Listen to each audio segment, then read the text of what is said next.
देख सकते हो 2000 के हम प्रॉफिटेबल में स्टिल है। अगर मैं ये सीरीज की बात करूं, जो मेरी सीरीज चल रही है 50 डेज की, अगर मैं 1 तारीख से लेकर 16 तारीख तक का अप्लाई करूं, तो ये देख सकते हो हमने ओवरऑल डेरिवेटिव्स की बात करूं तो 10,000 मतलब 11,000 के आसपास हम लोग टोटल प्रॉफिट में अभी तक बैठे हुए हैं। तो इसका मतलब क्या है, हम प्रॉफिटेबल तो है।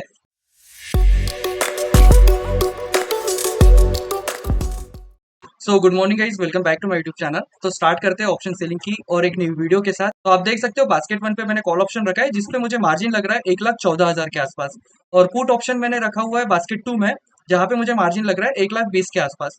तो चलते हैं चार्ट के ऊपर। एंड गाइस, वेबिनार का बहुत अच्छा रिस्पॉन्स आ रहा है आप लोगों का। मैं उम्मीद करूंगा कि और अच्छा रिस्पॉन्स आए, और मैं आपको एक वादा करता हूँ कि ये वेबिनार आपके लाइफ के लिए सबसे बेस्ट वेबिनार रहने वाला है। तो गाइज मैं ट्राई करूंगा जो जो मैं सीखा हूँ अपने ये ट्रेडिंग करियर में, वो सारी चीजें आपके साथ शेयर करूँ, और जितना बेस्ट हो सके उतनी सारी चीजें आपके साथ शेयर करके मैं वेबिनार बेस्ट टू बेस्ट बनाने का ट्राई करूंगा। और आप लोग का रिस्पांस बहुत अच्छा आ रहा है, तो इसके लिए धन्यवाद। अभी मैं एक बार ट्रेड में एंट्री कर लेता हूँ, फिर आप लोगों से बात करता हूँ।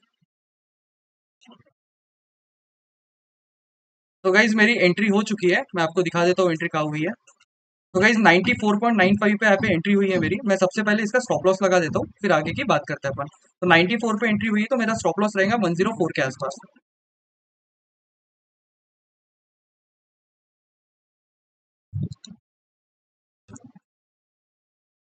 तो गाइस ट्रेड में तो एंट्री हो गई है, और एंट्री होते से ही लॉस चल रहा है। तो देखते हैं यहाँ से कैसा मोमेंटम आता है। मेरा टारगेट बेसिकली इसके आसपास रहेगा। और आप देख सकते हो यहाँ पे एक रेजिस्टेंस लेवल भी था, तो रेजिस्टेंस लेवल को देखते हुए मैंने एक एंट्री बनाई थी, और एंट्री बनाने के बाद तुरंत ही थोड़ा बहुत लॉस दिखना चालू हो गया था। लेकिन हमने यहाँ पे स्टॉप लॉस भी लगा दिया है। तो एंट्री लेने का रीजन ये था, देख सकते हो आप यहाँ पे एक कैंडल बनी, इसके बाद एक इनसाइड कैंडल बनी, और जब एक बेबी कैंडल बन गई ना, तो इसके नीचे जब इसने निकलने का ट्राई किया ना, तो अब यहाँ पे मेरी एंट्री हुई है। अब यहाँ पे अपन ने रिस्क मैनेजमेंट के साथ ही एंट्री ली है, ऐसे रैंडम एंट्री नहीं ली है। अब मेरा रिस्क मैनेजमेंट कैसा रहेगा वो भी आपको एक बार बता देता हूँ। रिस्क मैनेज ऐसा रहेगा कि अपन ने यहाँ पे एंट्री लेने के बाद तुरंत ही स्टॉप लॉस लगा दिए 104 का, है ना। अभी ऑलमोस्ट स्टॉप लॉस के पास है, स्टॉप लॉस जा चुका है, तो मुझे सेकंड एंट्री भी बनानी पड़ेगी यहाँ से।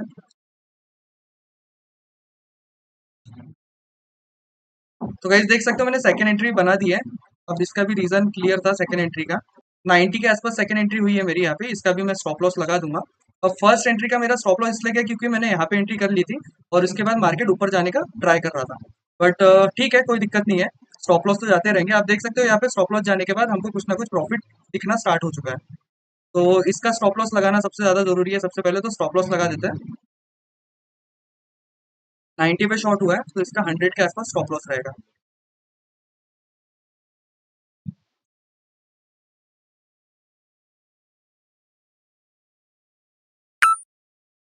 तो आप देख सकते हो यहाँ पे मैंने स्टॉप लॉस लगा दिया है, और इवेंचुअली अभी कुछ ना कुछ प्रॉफिट चल रहा है। तो देखते हैं यहाँ से कैसा मोमेंटम आता है अभी। गाइस दोनों तरफ एंट्री लेने का रीजन वही होता है कि हमको ट्राई तो करना पड़ेगा ना। मार्केट का सेंटीमेंट ऐसा होता है, अब देखो रेजिस्टेंस लेवल पे था सबसे पहले, ये देखो पे था यहाँ पे, तो यहाँ से रजिस्ट दिखा के एक इनसाइड कैंडल बना के ये निकलने का ट्राई कर रहा था। तो उसी को देखते हुए मैंने यहाँ पे एंट्री बना ली थी। बट अभी एंट्री बनाने के बाद तुरंत ही इसने रिवर्सल दिखाना स्टार्ट कर दिया। तो रिवर्सल जैसे ही दिखा दिया, तो हमारा काम क्या होता है, हमको रिवर्सल एंट्री बनानी है। तो यहीं पे मैंने रिवर्सल एंट्री बना ली है। और एक इनसाइड अच्छी खासी इनसाइड कैंडल बनी है, आप देख सकते हो यहाँ पे inside candle, first candle, second candle और थर्ड कैंडल, ये तीनों कैंडल का इसने ब्रेकआउट दिया हुआ है। अब ये ब्रेकआउट अगर सस्टेन कर लेता है तो हमको अच्छा प्रॉफिट हो जाएगा। अगर ये ब्रेकआउट सस्टेन नहीं करता है, तो फिर आज के दोनों तरफ के हम स्टॉप लॉस लेके आज की हम ट्रेडिंग क्लोज कर देंगे। हम 2 ट्रेड पर डे के हिसाब से ही चलते हैं, उससे ज्यादा हम ट्रेड करते हैं नहीं। और अभी मार्केट के सेंटीमेंट जो है वो है अपने डाउन साइड के, मतलब बेरिश साइड के, बुलिश सेंटीमेंट नहीं है। आपको डे टाइम फ्रेम पे भी एक चीज दिखा देता हूँ, ये देखिए हेड एंड शोल्डर का पैटर्न बनने का ट्राई कर रहा है यहाँ पे। अगर ये इसको डाउन में यहाँ से ब्रेकआउट करता है, तो यहाँ पे सेम इसके लेवल के आसपास 23,500 के आसपास हमको एक टारगेट देखने मिल सकता है। तो ये एक भी सीन है कि हमको यहाँ पे एक चीज दिख रही है। तो इसलिए फिर अभी देखते हैं यहाँ पे क्या होता है आगे। 5 मिनट टाइम फ्रेम पे तो मार्केट दिख रहा है ऊपर जाते हुए, बट यहाँ पे अभी देख सकते हो तुरंत ही रिवर्सल भी आ चुका है। तो अगर ये तुरंत ही रिवर्सल में हमको अगर स्टॉप लॉस दे देता है अभी, तो वापस से फिर हम लोग कुछ कर नहीं सकते, स्टॉप लॉस लेके आज की ट्रेडिंग क्लोज कर देंगे, क्योंकि दोनों साइड मोमेंटम दिया है बेसिकली इसने। और हमारा स्टॉप लॉस भी लगा हुआ है, मैंने आपको दिखा दिया था, ये देखिए 100 के आसपास स्टॉप लॉस लगा है, और प्राइस अभी 91 के आसपास चल रही है, और अभी ब्रेक इवन के आसपास ही है। तो देखते हैं यहाँ से कैसा मोमेंटम आता है। जैसा भी आएगा अपडेट करता हूँ मैं आपको। और गाइज आपका वेबिनार के लिए बहुत अच्छा रिस्पॉन्स आ रहा है, और जेन्यूनली मैं बता रहा हूँ कि वेबिनार के अंदर जो भी चीज़ें होगी ना, वो चीज़ें आपकी लाइफ के लिए बहुत बेस्ट चीज़ें रहेगी। और मैं जेन्युइनली जो-जो चीज़ें अभी तक सीखा हूँ ना, सारी चीज़ें ट्राई करूँगा आपके तरफ डिलीवर करने का। और प्रॉफिट एंड लॉसेस तो पार्ट ऑफ द गेम है गाइस, है ना? मेन इंपॉर्टेंट होता है साइकोलॉजी। और गाइस मैं रूल बेस्ड ट्रेडिंग करता हूँ, मैं न्यूज़ बेस्ड ट्रेडिंग नहीं करता हूँ, है ना? रूल बेस्ड जो मेरे रूल्स होते हैं उसी को मैं फॉलो करता हूँ, अदरवाइज़ मैं ट्रेडिंग ही नहीं करता हूँ। अगर मेरे रूल्स के हिसाब से मुझे एंट्री मिलती है तो ठीक है, बेस्ट है। अगर रूल के हिसाब से एंट्री नहीं मिलती है तो फिर वो ट्रेड को अवॉइड करता हूँ। तो आज के भी 2 ही ट्रेड रहेंगे, अगर ये 2 ट्रेड मेरे स्टॉप लॉस देते हैं तो फिर हम लोग क्लोज़ कर देंगे और मैं ट्राई करूँगा क्लोज़ करने का। ये देखिए,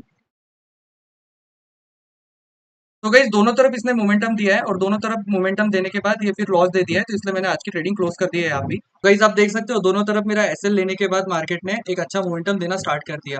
तो यही चीज थी, मैं स्टार्टिंग में यही चीज बोल रहा था कि ये रेजिस्टेंस लेवल है और यहाँ से अगर ये नीचे जाता है तो हमको एक मोमेंटम दे सकता है। तो सेम चीज हुआ है, मोमेंटम तो दिया है लेकिन स्टॉप लॉस लेके दिया है। तो एक बार दो अगर मेरे स्टॉप लॉस चले गए ना, तो मेरे डिसिप्लिन के साथ ही रहता हूँ, डिसिप्लिन के साथ ही ट्रेडिंग करता हूँ, क्योंकि डिसिप्लिन बहुत ज्यादा इंपॉर्टेंट होता है। अगर आज मेरे पास कैपिटल बचा रहेगा ना, तो मैं उसको कल यूज कर सकता हूँ। और ये मंथ कैसा है ना, ब्रेक इवन के आसपास ही चल रहा है। और ट्रेडिंग में ना मोस्ट इंपॉर्टेंट चीज होती है कि आप कैपिटल कितना सेव करके रखते हो आपका, है ना?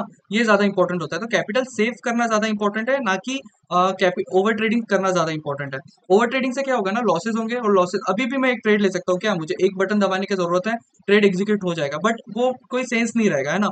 यही चीजें मैं वेबिनार भी क्लियर करने वाला हूँ। अगर आपके लॉसेस होते हैं तो लॉस को कैसे टैकल करना है, कैसे उसके ऊपर आपको काम करना है। लॉस हुआ है तो उसको कैसे आपको छोड़ देना है ट्रेड को, कि नहीं आज का दिन लॉस है, आज के दिन हमारे नाम पे लॉस ही था, तो छोड़ो कल काम करेंगे इसके ऊपर।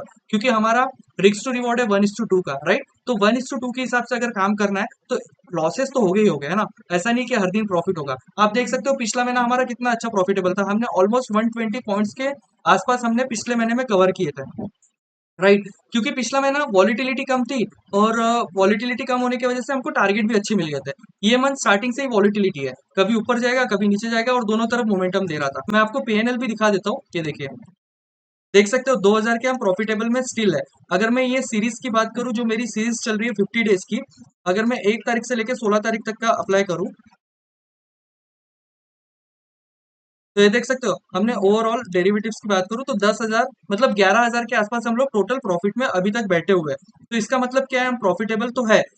अब आप ये मत सोचिए कि हर दिन ही प्रॉफिट होगा, है ना? हर दिन प्रॉफिट कहीं नहीं होता। स्टॉप लॉस देना मतलब कॉमन चीज होती है, स्टॉप लॉस जाएगा ही जाएगा। मुझे सिर्फ 2 या 3 दिन चाहिए प्रॉफिटेबल के लिए। 2 या 3 दिन अगर मुझे कंटिन्यूसली मिल गया ना, तो मेरे पास एक बैकअप आ जाएगा कि नहीं, मेरे स्टॉप लॉस अभी स्टॉप लॉस के लिए बहुत सारा अमाउंट जमा हो जाएगा। जैसे आज का लॉस हुआ तो हम बेसिकली ब्रेक इवन पे आ चुके हैं। अगर कल प्रॉफिट में होता है, कल प्रॉफिट में आ जाते हैं, तो इवेंचुअली वापस प्रॉफिट में आ जाएंगे। तो ऐसे 2-3 दिन अगर मैं प्रॉफिट में आता हूँ तो मैं सेफ हो ही जाऊंगा। और हर दिन लॉस होता ही नहीं है। आप गिन के ले लो, अगर आप डिसिप्लिन के साथ हो, अगर आप साइकोलॉजी के साथ हो, अगर आप स्टॉप लॉस प्रॉपर लगाते हो, तो आप हर दिन ज्यादा लॉस कर ही नहीं सकते हो। आपका लॉस जो रहेगा हमेशा लिमिट में ही रहेगा, इससे ज्यादा लॉस होगा ही नहीं।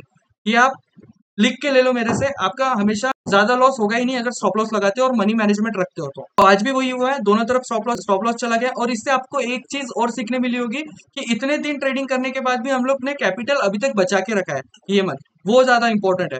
तो ठीक है गाइज, आज के लिए बस इतना ही। आज के ट्रेडिंग सेशन से अगर आपको बहुत कुछ सीखने मिला होगा तो लाइक कीजिए, कमेंट कीजिए, सब्सक्राइब कीजिए, और ऐसे ही हम ट्रेडिंग करते रहेंगे। और आप मंथ एंड में देखना हम प्रॉफिटेबली निकलेंगे, क्योंकि मुझे पता है कि मेरी स्ट्रेटेजी बहुत अच्छी है और ये स्ट्रेटेजी के ऊपर मैं बहुत दिनों से काम कर रहा हूँ। और यही सारी चीजें मैं वेबिनार के अंदर भी क्लियर करूंगा कि लॉस होने के बाद आपको कैसे ये लॉसेस को ओवरकम करना है, और आपको कैसे ट्रेडिंग सिस्टम को क्लोज करना है विदाउट सेकेंड थॉट के, है ना? तो यही सारी चीजें हम लोग वेबिनार को आने वाले 20 तारीख को हम डिस्कस करेंगे। तो ऐसे लाइव वीडियो के लिए आप लाइक कीजिए, कमेंट कीजिए, सब्सक्राइब कीजिए। Thank you so much guys watching today's video. Thank you.